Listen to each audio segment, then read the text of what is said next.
अहानबदा मरुइबा पाउसिंग पिजरे Imphal Jiribam लंबिदा cookie खुलाई पाइबा सिंगना चथरकपा attack driver अनि असोकपा नंख्रे oil tanker गाड़ी मरी एलपीजी बुलेट ट्रक अमा अकाय दोइथोखरे टोलेन कुकी विलेज अमदी काइमै खुलदा कॉम्बिंग ऑपरेशन चथबा होखरे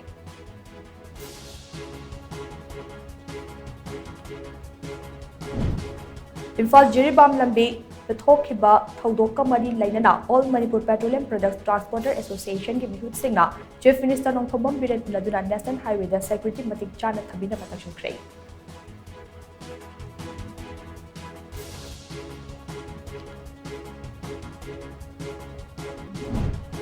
मणिपुर मियाम की पुकचाक पुसिलक्लिबा ड्राइवर सिंह सीरियसनु हाईबेगी मोंगदा नोंमै कापसिनुना असोक अपन नकलंबा थौदोक अदो मणिपुर ड्राइवर एसोसिएशन एमडीएन अकन मोंगदा कंडेम तवकले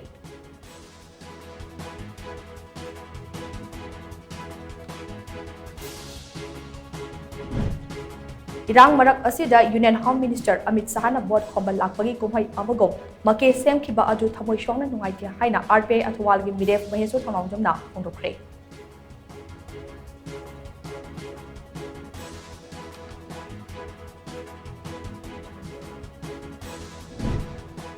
अमदी मणिपुर यूनिवर्सिटी की सेंटर फॉर म्यांमार स्टडीज दा अहेन मिटिंग थमदुदा नॉर्थ ईस्ट रीजन की ख्वाइदगी फबा सेंटर अमा ओइनब होनरगनी हाइना यूनिवर्सिटी असि वाइस चांसलर प्रोफेसर नावरेम लोकेंद्रना फोंदोखरे